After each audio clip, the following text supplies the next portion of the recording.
Nasib 3 pelajar yang pakai styrofoam menyeberangi sungai di Oki. Orang tua dipanggil kepala sekolah.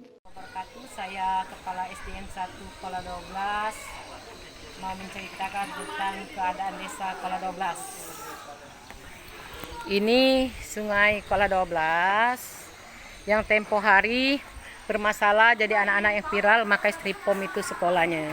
Permasalahan yang viral tempo hari itu bukan anak-anak yang pergi sekolah, tapi anak-anak itu pulang dari sekolah, tidak langsung ganti pakaian, langsung bermain-main di sungai.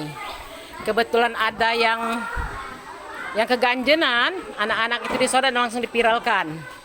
Jadi itulah yang perlu kami klarifikasi. Jadi setelah dapat itu permasalahan, kami juga berterima kasih dengan pihak yang terkait yang telah mengklarifikasi permasalahan itu terhadap wali murid, dan juga ini ada wawancara kami dari salah satu orang tua siswa. Memang biasa anak ibu sekolah pakai itu. Bapaknya sering ngantar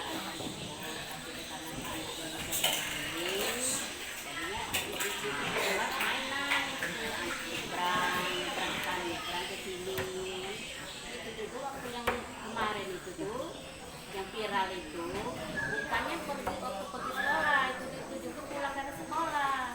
Nah, dibuat mainan dulu. Nah, itulah diviralkan dari seseorang. Oh, berarti kejadian tempo hari itu bukan anak ibu pergi sekolah, tapi anak ibu pulang sekolah. Ada anak rumah, tapi bermain-main di sungai. Jadi main ibu dari permasalahan itu kan kami ini kan istilahnya biasa viral itu dilakukan jadi pertanyaan banyak orang. Nah, mulai sekarang kami mohon dengan ibu bahwa tidak anak ibu jangan lagi pakai itu dan pakai styrofoam itu. Masalah ini kan itu banyak imbasnya bu. Kalau saya sedang anak ibu tadi kan bisa tangkap bulir kan, atau itu misalnya di saat itu kebaliknya kan cak mana kan, walaupun mereka itu memang keahliannya. Terima kasih bu. Jangan lupa subscribe, share, komen, dan like ya.